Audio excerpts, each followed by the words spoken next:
एक बार एक बहुत ही दुखी व्यक्ति एक सन्यासी बाबा के पास आकर कहता है, मैं अपने जीवन से बहुत दुखी हूँ। मैं अपनी माता पिता और अपने परिवार बच्चे को भी खुश नहीं रख सकता। मैं अपने लिए भी कुछ नहीं कर पा रहा। कभी कभी तो मुझे अपनी जिंदगी को नष्ट कर देने के भी ख्याल आते हैं। आप इतनी साधनाएं ध्यान करते हैं, इतनी तपस्या करते हैं, क्या आप मुझे कोई ऐसा रास्ता बता सकते हैं जिससे मैं अपने बुरे समय से बाहर आ सकूं? मेरा बहुत बुरा वक्त चल रहा है। 2 वक्त की भोजन का इंतजाम करना भी मेरे लिए बहुत मुश्किल हो गया है। अब आप ही बताएं कि मैं ऐसे समय में मैं जिंदा रहूं तो कैसे रहूं, कैसे अपने परिवार को खुशहाल रखूं? कृपया करके कोई रास्ता बताने की कृपा करें ताकि मैं आसानी से समझ सकूं, क्योंकि मैं बहुत कम पढ़ा लिखा हूं। अगर आप बड़ी ज्ञान की बातें करने को कहे तो शायद मैं कभी समझ भी नहीं पाऊंगा। यह सुनकर सन्यासी बाबा ने मुस्कुराते हुए कहा कि तुम एक काम कर सकते हो। फिर सन्यासी बाबा ने सामने की ओर इशारा करते हुए कहा कि उस पहाड़ी पर एक पीपल का पेड़ है और उस पेड़ के पास चींटियों का एक घर है जहां पर हजारों चींटियां रहती है। तुम्हें सुनने में बड़ा अजीब लगेगा, लेकिन वह चींटियां उस पेड़ के नीचे की जमीन को खराब कर देती है, उस मिट्टी की उपजाऊ शक्ति को खत्म कर देती है, जिसके कारण वहां पर कोई भी पेड़ या कोई भी घास पनप नहीं पाती है। तुम मेरा एक काम करो, उसके बाद मैं तुम्हें तुम्हारे सवालों के जवाब दूंगा। तुम 8 दिन तक रोज उस पहाड़ी पर जाओ और उस चींटियों के घर को तहस-नहस कर दो, उसको तोड़ दो। जब भी तुम्हें कोई चींटियों का घर दिखे पेड़ के आसपास तो उसे वहीं पर तहस-नहस कर देना। लेकिन याद रहे, घर को तोड़ने में कोई भी चींटी मरनी नहीं चाहिए। इस बात को समझने का प्रयास करते हुए वह युवक वहां से चला गया। शायद उसको कुछ समझ में नहीं आया था कि सन्यासी बाबा ने ऐसा क्यों करवा रहे हैं। तो वह उन चींटियों पर अन्याय कर रहे हैं, उनका घर तुड़वा रहे हैं, उन्हें नुकसान पहुंचा रहे हैं। आखिर कौन बाबा जी ऐसा करेगा? लेकिन फिर भी उस सन्यासी बाबा की बात मानते हुए वह अगले दिन से ही पहाड़ी पर जाना शुरू कर देता है। जब वह पहले दिन पहाड़ी पर पहुंचता है तो देखता है कि बहुत सारी चींटियां अपना खाना जुटाने में लगी हुई है। सारी चींटियां कतार से चल रही है और अनाज के छोटे छोटे दाना उठाकर अपने घर में जमा करती जा रही है। यह देखकर पहले तो उस युवक का मन कमजोर पड़ गया। उसने सोचा कि यह इतनी मेहनत करके अपना घर भर रही है और मैं इनके घर को तबाह कर दूंगा तो इनको कितना बुरा लगेगा। लेकिन फिर उसने उस सन्यासी बाबा की बात याद करते हुए उस घर को तोड़ना शुरू कर दिया। जल्द ही चींटियों में हाहाकार मच गया। वह इधर उधर दौड़ने लगी। अभी तक जो कतार से चल रही थी अब वह बिखर गई और इधर उधर अपनी जान बचाने के लिए भागने लगी। थोड़ी देर में घर टूट गया और सारी चींटियां इधर उधर छुपने के लिए भाग चुकी थी। यह करने के बाद वह युवक दुखी मन से वापस अपने घर पर लौट आया। उसका मन परेशान था, दुखी था, पश्चाताप से भरा हुआ था। फिर उसने अपने बिस्तर पर रात में लेटे-लेटे ही सोचा कि अब तो उन चींटियों का घर तबाह हो चुका है, अब वहां वापस जाने का क्या फायदा होगा, क्योंकि चींटियों का घर तहस नहस करने के लिए सन्यासी बाबा जी ने कहा था जो मैं कर चुका हूं। लेकिन फिर कुछ सोचकर अगले दिन उसने फिर से जाने का निश्चय किया और अगले दिन सुबह सुबह उठकर वह वापस उसी पहाड़ी पर पहुंच जाता है। पहाड़ी पर पहुंचकर वह उसी जगह पर पहुंचता है जहां पिछले सुबह उसने उस घर को तहस-नहस कर दिया था। लेकिन वह यह देखकर चौंक जाता है कि उन चींटियों ने फिर से अपना घर उसी जगह पर बना लिया था और अब वह फिर से अपने घर के लिए सामान इकट्ठा करने में जुटी हुई थी। उस आदमी को देखकर लगा कि यह चींटियां कितनी मूर्ख है। इनको पता है कि कल ही इनका घर इसी जगह पर तबाह किया गया था और उसी जगह पर उन्होंने अपना नया घर भी बना लिया। और यह सोचकर वह आदमी हंसने लगा। लेकिन फिर से सन्यासी बाबा की बात याद करते हुए उसने उन चींटियों का घर फिर से तबाह करना शुरू कर दिया। फिर से उन चींटियों में हलचल मच गई और थोड़ी देर में वह चींटियां इधर उधर अपनी जान बचाने के लिए भागने लगी। कुछ ही देर में उनका घर फिर से नष्ट हो गया और वह युवक थोड़ा संतोष के भाव से कि इस बार तो मैं अच्छी तरह से उस घर को तबाह कर दिया है, अब तो वह चींटियां यहाँ पर अपना घर बना ही नहीं पाएंगी। इसीलिए जाने से पहले उसने उस घर पर ठंडा पानी भी डाल दिया ताकि चींटियां वहाँ पर अपना घर ना बना सके। और इस तरह अपना काम पूरा करके वह युवक फिर से अपने घर लौट आया। आज रात में सोते वक्त फिर से वह युवक यही सोच रहा था कि क्या सन्यासी बाबा यह सही काम करवा रहे हैं? क्या किसी का घर तबाह करना किसी सिद्ध पुरुष को शोभा देता है? क्या हो अगर वह सन्यासी बाबा सिद्ध पुरुष हो ही ना, क्या होगा अगर वह मुझे बेवकूफ बना रहे हो? लेकिन फिर उसने निश्चय किया कि मैं अपने काम को पहले पूरा कर लेता हूँ, उसके बाद ही पता चलेगा कि सन्यासी बाबा मुझे से ऐसा क्यों करवा रहे थे। और यही सोचकर वह रात में सो जाता है। अगले दिन सुबह उठकर वह फिर से उसी पहाड़ी की ओर निकल जाता है।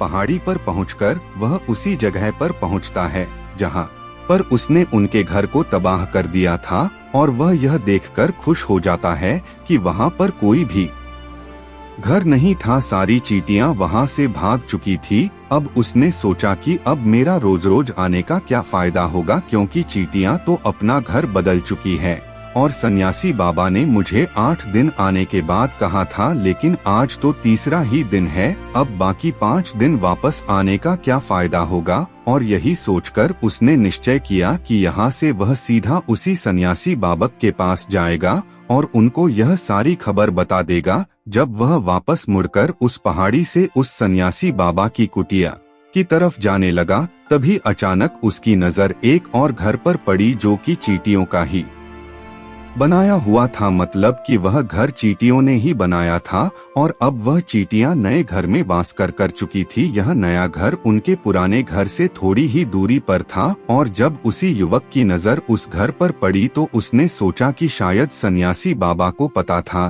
कि यह चींटियां अपना घर यहाँ से बदलकर किसी दूसरी जगह पर बना लेगी, इसीलिए उन्होंने मुझे 8 दिन आने के बाद कहा था। और यह विचार करके वह उनका नया घर भी तोड़ने के लिए पहुंच जाता है। जब वह वहां पहुंचा तो चींटियां उसी तरह अपने कार्य में लगी हुई थी। वह अपने लिए खाना इकट्ठा कर रही थी और अपने घर में जमा कर रही थी। जब पुराना घर टूटा था वहां भी अनाज के दाना बचे हुए थे और चींटियां वहां से भी अनाज इकट्ठा कर के वापस अपने नए घर में ला रही थी। अब यहाँ पर फिर से युवक का मन थोड़ा कमजोर पड़ गया, क्योंकि वह खुद भी कमजोर था, खुद भी वक्त का मारा हुआ था। इसीलिए उसके मन में उन चींटियों के प्रति दया का भाव उमड़ रहा था। उनके ऊपर उसे दया आ रही थी। वह चाहता था कि उनकी मदद करें, लेकिन वह उल्टा उनको नुकसान पहुंचा रहा था।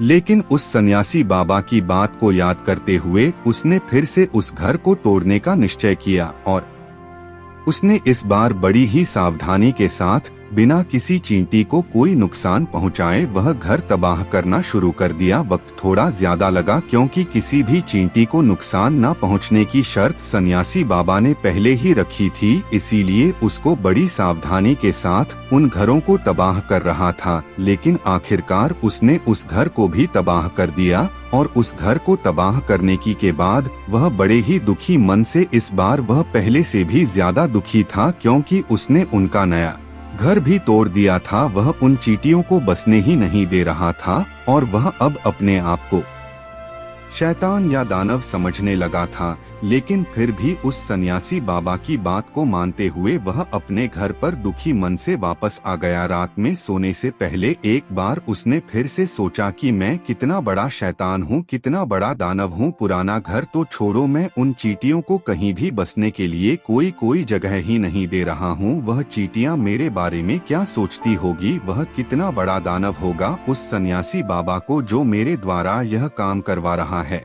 लेकिन फिर भी उसने अगले दिन जाने का निश्चय किया और अगले दिन सुबह सुबह वह फिर से वहां पर पहुंच गया। वो यह देखकर फिर से आश्चर्यचकित रह जाता है कि इस बार चींटियों ने एक और नई जगह पर अपना घर बना लिया था। वह तो पहले से भी ज्यादा ऊर्जा के साथ काम कर रही थी और उन्होंने एक रात में पहले से भी बड़ा घर बना लिया था और अब वो फिर से अपना अनाज और खाना इकट्ठा करने में जुटी हुई थी। यह देखकर उस आदमी को लगा कि यह चींटियां किस मिट्टी की बनी हुई है। मैं उनको बार बार यहाँ से भगाने की कोशिश कर रहा हूँ और यह वहीं पर अपना घर बना लेती है। क्या इनको पता नहीं है कि मैं यहाँ पर कभी भी बसने नहीं दूंगा। यह चींटी है, दिखने में इतनी छोटी है, लेकिन फिर भी यह मुझसे हार नहीं मान रही है। बड़ी ताज्जुब की बात है।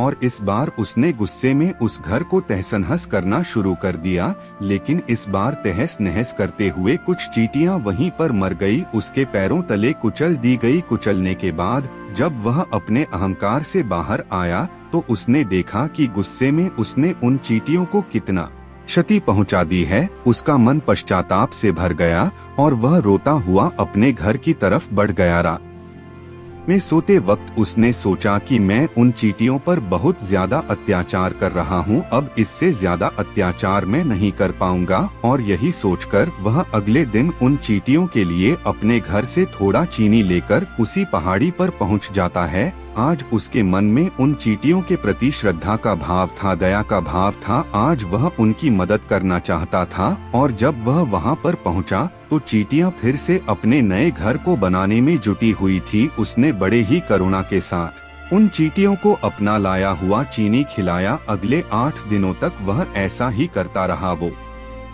रोज सुबह जाता, उन चींटियों को अपने हाथों से चीनी खिलाता। 8 दिन के बाद वह युवक उस सन्यासी बाबा के पास पहुंचकर हाथ जोड़कर बोलता है कि हे बाबा जी, मुझे माफ कर देना। मैंने उन चींटियों का घर तबाह करने के लिए बहुत कोशिश की। मैंने उनका घर तबाह किया भी, 1 बार नहीं 4 बार मैंने उनका घर तोड़ा। उसके बाद में हिम्मत नहीं कर पाया, उनके घर को नहीं तोड़ पाया। मैं समझ सकता हूँ कि मैं आपका काम पूरा नहीं किया और इसके बदले आप मुझे रास्ता भी नहीं बताएंगे जो कि मुझे मेरे बुरे समय से बाहर निकाल सकता है, लेकिन मुझे इसका कोई परवाह नहीं है। मुझे लगता है कि मैंने जो किया वह सही किया, इसीलिए मैं आपसे आज्ञा लेकर वापस जा रहा हूँ। कृपया मुझे वापस अपने घर जाने की आज्ञा दीजिए। यह सुनकर महात्मा ने मुस्कुराते हुए कहा कि अरे बेटा, कहाँ चल दिए, रुको तो सही, जलपान तो कर लो, थोड़ी देर ठहर जाओ, उसके बाद चले जाना। और यह कहकर वह सन्यासी बाबा उस युवक के लिए पानी लेकर आते हैं। पानी पिलाने के बाद सन्यासी उस युवक से पूछते हैं कि तुम मुझे यह बताओ कि आखिर तुम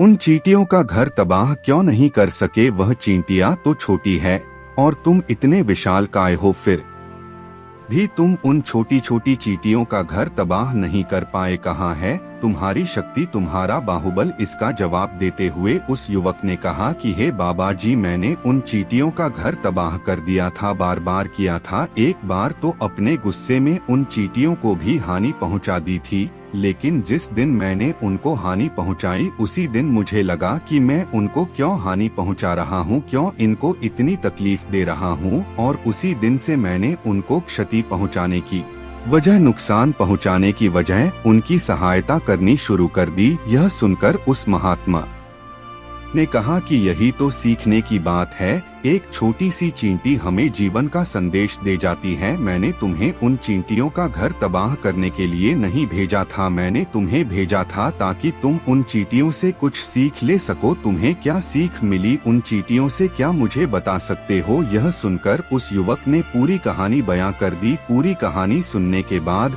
सन्यासी बाबा ने मुस्कुराते हुए कहा कि बेटा, पहली सीख जो इन चींटियों से ले सकते हैं वो यह थी कि तुमने कितनी ही बार उनके घर को तोड़ने की कोशिश की, कितनी ही बार प्रयास किया कि उनके घर तबाह हो जाए, लेकिन वह हर बार अपना नया घर बना लेती थी। उन्होंने कभी भी हार नहीं मानी। अगर वह हार मान लेती तो वह चींटियां तुम्हें वहां पर नहीं मिलती। जीवन कार्यशील का नाम है, लेकिन हम मनुष्य 1-2 बार हार मिलने पर ही टूट जाते हैं, हताश हो जाते हैं और फिर जीवन में प्रयास ही नहीं करते। और कुछ लोग तो अपनी जिंदगी को खत्म करने को उतारू हो जाते हैं। लेकिन जानवरों में तुमने एक बात देखी होगी कि वह अपना जीवन खुद से कभी खत्म कर ही नहीं सकते हैं। तुमने कभी नहीं सुना होगा कि किसी जानवर ने आत्महत्या कर ली, चाहे वह जानवर कितना भी भूखा क्यों ना हो, कितना ही दुखी क्यों ना हो, लेकिन वह अपने जीवन के लिए हमेशा संघर्ष करता रहता है। लेकिन वही दूसरी तरफ हम मनुष्य एक दो बार हताश होने पर ही अपना जीवन खत्म कर लेते हैं। जीवन तो कर्मशील होता है, कर्म करने का नाम है जीवन, और मृत्यु आखिरी विश्राम है, परम विश्राम है। इसीलिए मृत्यु से पहले कर्म करना कभी मत छोड़ना, क्योंकि मृत्यु के बाद तो तुम परम विश्राम में चले ही जाओगे। तो उससे पहले कर्म करना क्यों छोड़ रहे हो, क्यों हताश हो रहे हो? अगर तुम्हारा एक घर टूट गया है तो दूसरा घर बनाने का प्रयास करो, कोशिश करो, और कोशिश करने वालों की कभी हार नहीं होती। यह तुम उन चींटियों से देख चुके हो, देखने में तुमसे कितनी छोटी है वह चींटियां, और तुम इतने बड़े हो, लेकिन उनका मन तुम्हारा मन से इतना बड़ा है, इतना विशाल है, इतना दृढ़ संकल्प है कि इतनी बार घर टूटने पर भी उन चींटियों ने कभी हार नहीं मानी। दूसरी सीख यह है कि जब भी हमारे ऊपर बुरा समय आता है, हमें लगता है कि यह समय कभी भी नहीं जाएगा, यह समय मेरे जीवन को बर्बाद कर देगा, मुझे कभी नहीं जीने देगा, और अपने इन्हीं ख्यालों से, अपने इन्हीं विचारों से, जिसका असलियत में कोई भी अस्तित्व नहीं है, वह सिर्फ विचार है, और वही विचार हमारे मन को दुखी कर देती है, और इसीलिए हम प्रयास करना भी छोड़ देते हैं। लेकिन तुम खुद सोचो कि बार बार प्रकृति हमें क्षति पहुंचाएगी, नुकसान पहुंचाएगी, लेकिन कब तक पहुंचाएगी? अगर हम बार बार फिर से उठ के फिर से नया प्रयास करते रहेंगे तो प्रकृति भी हमारे सामने घुटने टेक देगी, और वह भी एक दिन हमारे ऊपर दयावान हो जाएगी, कृपालु हो जाएगी, और वह हमें सब कुछ देने लगेगी जिसकी हमने कभी कामना की थी। तुमने खुद देखा कि तुम उन चींटियों को तबाह करने के लिए पहुंचे थे, लेकिन बाद में तुम ही उन चींटियों को अनाज और चीनी देने लगे, तुम ही उन पर कृपालु हो गए। क्यों हुए? क्योंकि तुमने देखा कि वह चींटियां हार ही नहीं मान रही है। इसी तरह अगर तुम भी अपने जीवन में कभी हार नहीं मानोगे तो एक ना एक दिन यह प्रकृति तुम्हें वह सब कुछ देगी जो तुम अपने जीवन में पाना चाहते थे। इसीलिए दो सीख याद रखना, कर्मशील कार्य करते जाना, और दूसरा कि एक ना एक दिन प्रकृति तुम्हारी उस कर्म का परिणाम तुम्हें जरूर देगी। तो दोस्तों, मैं आशा करता हूँ कि आपको इस वीडियो से काफी कुछ सीखने को मिला होगा। तो जाते जाते इस वीडियो को एक छोटा सा लाइक अपने तरफ से जरूर दे दीजिएगा, इससे हमारा हौसला, हमारा मनोबल बढ़ता है।